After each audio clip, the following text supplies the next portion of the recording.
नमस्कार। आज का हमारा मोटिवेशनल वीडियो है थिंकिंग या ओवर थिंकिंग। थिंकिंग करना बहुत अच्छी बात है क्योंकि थिंकिंग के बिना काम चलता ही नहीं। जब आप किसी चीज़ को, जब तक आपके माइंड में नहीं आएगी कोई चीज़, जब तक आप उसे सोच नहीं रहे होंगे, जब तक उसके बारे में चिंतन नहीं करेंगे, तब तक आप उसको काम को जो है शुरुआत कैसे करेंगे। किसी भी काम की शुरुआत करने से पहले उसको सोचना भी पड़ता है, उसके अच्छे बुरे दोनों पॉइंट्स के ऊपर डिस्कस करना पड़ता है। कई बार कोई काम स्टार्ट नहीं होता, लेकिन लाइफ में जीवन में बहुत सारे से ऐसे जो इंसिडेंट होते हैं जहाँ पर आपको निर्णय लेने की ज़रूरत होती है, जहाँ पर आपको अपने विचार प्रस्तुत करना होता है। तो सोचना बहुत अच्छी बात है। बिना सोचे कभी कोई काम नहीं चलता। हर व्यक्ति को सोचना चाहिए। बिना सोचे कभी कोई काम नहीं होता। लेकिन इस सोचने को एक सोच तक ही सीमित रखिए। जब ये सोच ज़रूरत से ज़्यादा हो जाए तो नुकसानदायक हो जाती है। जैसे मान लीजिए कि अभी हम निकल कर के आए कोरोना की प्रॉब्लम से, और अभी भी कुछ चीज़ें हमारे सामने लाइव हैं जो जो हमें डराती हैं कि ऐसा हो सकता है। लेकिन सकने के बिहाफ पर हम सारे हमारे सामने जो इस समय की जो प्रैक्टिकल जो सिचुएशन है वो हमारे सामने कि क्या क्या हो सकता है और क्या क्या है स्थिति। अब हम उसको उसको सिचुएशन से को ना मान करके वो सोचें जो जो नहीं सोचना चाहिए, यानी ओवर थिंकिंग करें कि ऐसा भी हो सकता है। मतलब एक खांसी हो गई तो खांसी की वजह से ये हो सकता है, इसकी वजह से ये हो सकता है।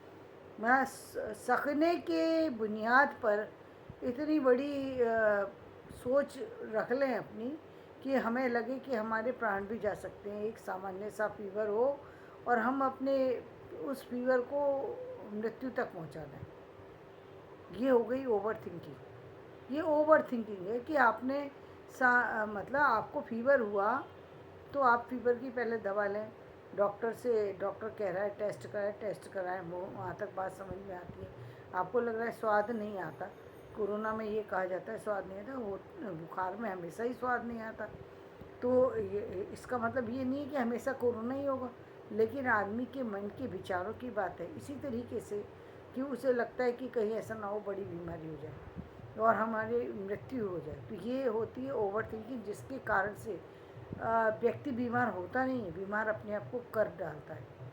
बीमार नहीं है वो, लेकिन बीमार बना रहा है अपने आप को, यानी इतना अधिक सोच रहा है जिसकी कोई हद नहीं है। जैसे मैं कई बार अपनी डॉटर को बोलती हूँ, मेरी बड़ी डॉटर ओवर सेंसिटिव है, मतलब ज़रूरत से ज़्यादा हर चीज़ को सोचती है और उसका तिल का ताड़ बना देती है। जो चीज़ होती नहीं है उसको वहाँ तक सोच लेती है जो नहीं सोचना चाहिए। मतलब आप सोचिए, वो सोचिए ना जो जो फैक्ट है। आपको फीवर है, डॉक्टर को दिखाइए, डॉक्टर जो आपको सलाह दे रहा है आप उसको फॉलो कीजिए, वहाँ तक समझ में आता है। वो आप बिना वजह सोचे जा रहे हैं, दवा लेने की बजाय अपने आप ही सारी विचार किए जा रहे हैं, वो गलत है। इसी तरीके से हम जीवन में जब किसी काम को करते हैं तो किसी काम के करने में अच्छे बुरे दोनों पॉइंट्स हमारे सामने हैं, लेकिन क्योंकि हमारे साथ कोई घटना घट गई, मान लीजिए या एक बार कोई बच्चा किसी एग्ज़ाम में को क्लियर नहीं कर पाता, 2 बार नहीं कर पाता, या फिर हम कहें 8-10 बार भी नहीं कर पाता। कई बार ऐसा होता है कि एग्ज़ाम की प्रिपरेशन वो करना जानता ही नहीं है, उसको आता नहीं है।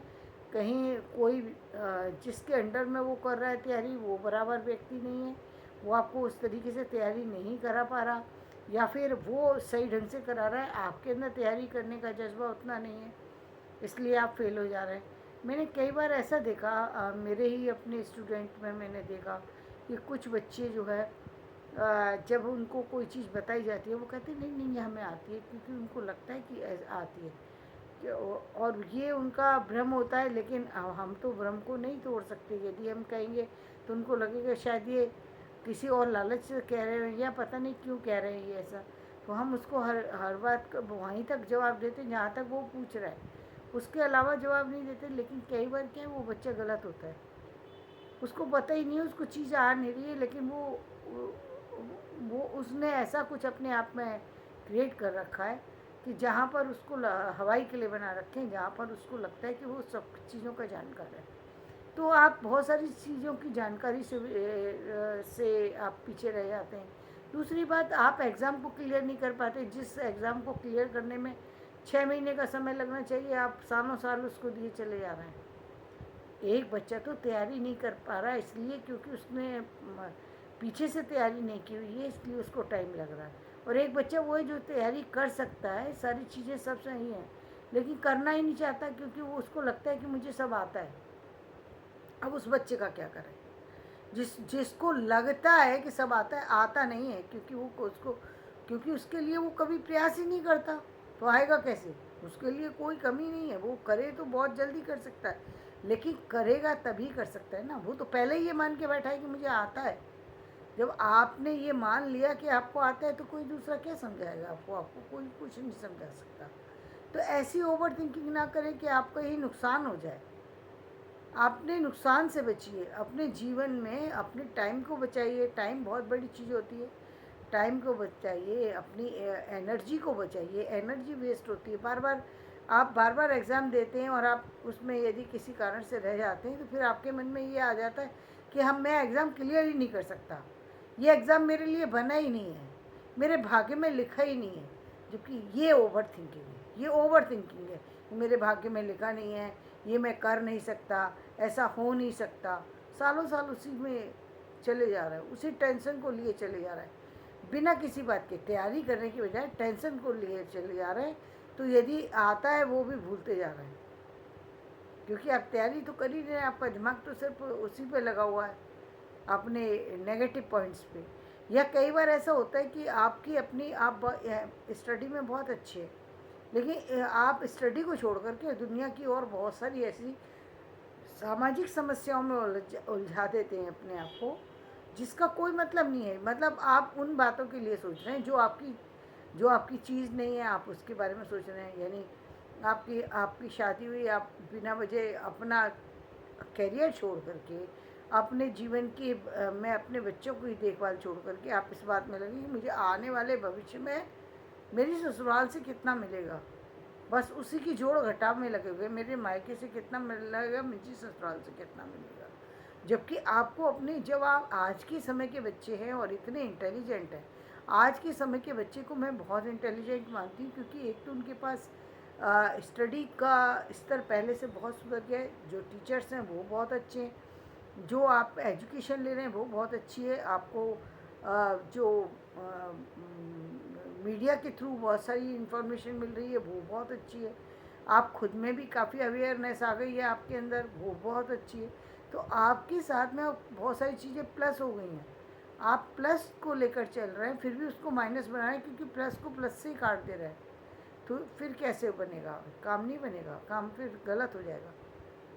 ये नहीं होना चाहिए। मतलब दो, जब तक आप सही चीज़ों को देखेंगे नहीं तो आपको सही चीज़ें दिखेंगी भी नहीं। ये ओवर थिंकिंग है जिसमें आप बिना किसी बात के अपने आप को नुकसान पहुंचाते हैं, उन चीज़ों के बारे में सोच रहे होते हैं जिनका कोई औचित्य नहीं है। जब आप एक नई जर्नी स्टार्ट करते हैं तो वो लोग, जिन लोगों की तरफ आप देख रहे होते हैं, वो लोग बहुत पीछे रह गए होते हैं, वो बहुत पीछे होते हैं।